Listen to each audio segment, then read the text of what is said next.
বাংলাদেশে ১৯৯০ সালে সামরিক শাসক জেনারেল এইচ.এম. এরশাদ ক্ষমতাচ্যুত হবার পর থেকে গণতন্ত্রের উত্তরণের সময়কাল হিসেবে বিবেচনা করা হয়।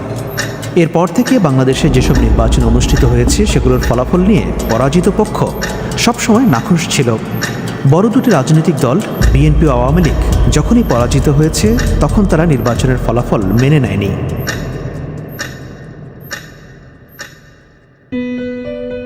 ১৯৯১ সালে অনুষ্ঠিত হয় পঞ্চম জাতীয় সংসদ নির্বাচন। বাংলাদেশের ইতিহাসে প্রথমবারের মতো নিরপেক্ষ সরকারের অধীনে সাধারণ নির্বাচন ছিল সেটি। যদিও নিরপেক্ষ সরকারের অধীনে নির্বাচন সংবিধানের অংশ ছিল না, কিন্তু সবগুলো রাজনৈতিক দলের সম্মতির ভিত্তিতে সেটি করা হয়েছিল।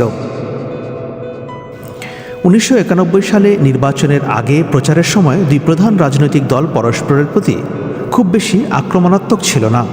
তৎকালীন সংবাদপত্র পর্যালোচনা করে এই ধারণা পাওয়া যায়।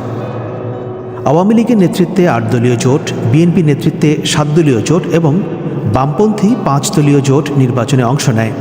এই জোটগুলো সামরিক শাসক এরশাদ বিরোধী আন্দোলনেও সক্রিয় ছিল। ১৯৯১ সালের নির্বাচনে জয়ের ব্যাপারে আওয়ামী লীগ ছিল বেশ আত্মবিশ্বাসী। সে সময় নির্বাচনী প্রচারণা চলাকালে শেখ হাসিনা যেসব বক্তব্য দিয়েছিলেন তাতে তার সে আত্মবিশ্বাস ফুটে ওঠে।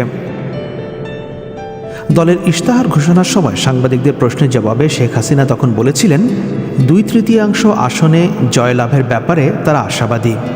আওয়ামী লীগ তাদের নির্বাচনী ইশতেহারে বলে যে ক্ষমতায় গেলে তারা ১৯৭২ সালের সংবিধান পুনর্বহালের মাধ্যমে সংসদীয় ব্যবস্থা কায়েম করবে।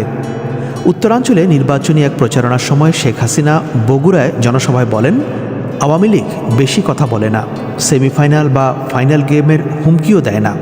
আওয়ামী লীগ যা করতে পারে কেবল সেটাই বলে। সংসদে আলাপ আলোচনার মাধ্যমে যমুনা সেতু নির্মাণসহ উত্তরাঞ্চলের বিভিন্ন সমস্যা সমাধানের আশ্বাস দেন শেখ হাসিনা। নির্বাচনে জয়ের ব্যাপারে শেখ হাসিনার আশাবাদ বিভিন্ন জনসভায় লক্ষ্য করা যায়। খুলনায় এক নির্বাচনী সমাবেশে শেখ হাসিনাকে উদ্ধৃত করে একটি শিরোনাম করেছিল দৈনিক ইত্তেফাক। সেটি ছিল এরকম, দেশে বিদেশে রব উঠিয়াছে, আওয়ামী লীগ ক্ষমতায় যাইবে। অন্যদিকে বিএনপি নেত্রী খালেদা জিয়া তার নির্বাচনী প্রচারের সময় বিভিন্ন উন্নয়নের প্রতিশ্রুতি যেমন দিয়েছেন, অপরদিকে আওয়ামী লীগ সম্পর্কে নানা সতর্ক বার্তা উচ্চারণ করেন। দেশজুড়ে প্রচারাভিযানের শেষ পর্যায়ে ঢাকার মানিক মিয়া অ্যাভিনিউতে এক সমাবেশে খালেদা জিয়া আওয়ামী লীগকে টার্গেট করে বলেন, আমাদের হাতে স্বাধীনতার পতাকা, অন্যদের হাতে গোলামির জিঞ্জির। খালেদা জিয়াকে উদ্ধৃত করে তখন দৈনিক ইত্তেফাক লিখেছিল এরকম, বাংলাদেশকে বিদেশিদের গোলামির চুক্তিতে আবদ্ধ করিতে না চাহিলে ধানের শীষে ভোট দিন। এদিকে নির্বাচনে সর্বোচ্চ নিরপেক্ষতার সাথে দায়িত্ব পালনের জন্য জেলা প্রশাসক ও পুলিশ সুপারদের নির্দেশনা দেওয়া হয়। নির্বাচনের আগের দিন রেডিও টিভিতে জাতির উদ্দেশ্যে দেওয়া ভাষণে অস্থায়ী রাষ্ট্রপতি বিচারপতি শাহাবুদ্দিন আহমদ বলেন, এবারের নির্বাচন নিরপেক্ষ হতে বাধ্য। ১৯৯১ সালের ২৭ ফেব্রুয়ারি পঞ্চম জাতীয় সংসদ নির্বাচন অনুষ্ঠিত হয়। নির্বাচনে ভোট দেবার জন্য বিপুল সংখ্যক মানুষ ভোট কেন্দ্রে হাজির হয়েছিল। ৬.৫ কোটি ভোটারের মধ্যে ৬০ থেকে ৭০% ভোট পড়ে। নির্বাচনে কোথাও কোনো ধরনের সহিংসতা দেখা যায়নি। এই নির্বাচনে বিজয়ী দল হিসেবে আত্মপ্রকাশ করে খালেদা জিয়ার নেতৃত্বে বিএনপি। তবে নির্বাচনের ফলাফলে দেখা যায় কোনো দল সরকার গঠনের জন্য একক সংখ্যাগরিষ্ঠতা পায়নি। এই নির্বাচনে বিএনপি ১৪০টি আসনে জয়লাভ করে, আওয়ামী লীগ জয়লাভ করে ৮৪টি আসনে। এছাড়া জাতীয় পার্টি ৩৫টি আসনে এবং জামায়াতে ইসলামী ১৮টি আসনে জয়লাভ করে। নির্বাচনের ফলাফল প্রকাশের পরপরই আওয়ামী লীগ সভানেত্রী শেখ হাসিনা এক সংবাদ সম্মেলনে বলেন, অগণতান্ত্রিক শক্তি সূক্ষ্ম কারচুপি করেছে তার ভাষায়।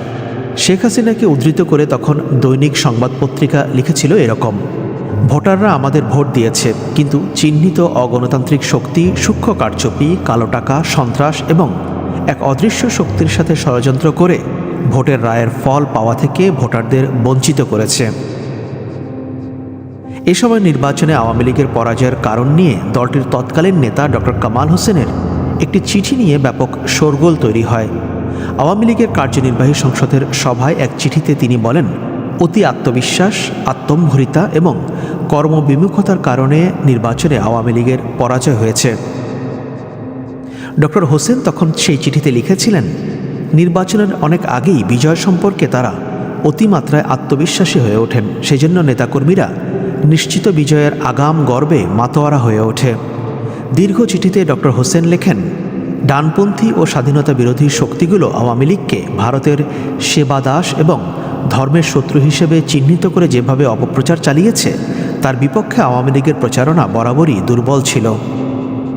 এদিকে সরকার গঠনের জন্য বিএনপির সাথে জামায়াতে ইসলামের আলোচনা চলতে থাকে। এক পর্যায়ে জামায়াতে ইসলামী অস্থায়ী রাষ্ট্রপতির কাছে চিঠির মাধ্যমে বিএনপিকে সমর্থন দেবার কথা জানায়। এর ফলশ্রুতিতে 1991 সালের 20শে মার্চ বাংলাদেশের প্রথম নারী প্রধানমন্ত্রী হিসেবে শপথ গ্রহণ করেন খালেদা জিয়া।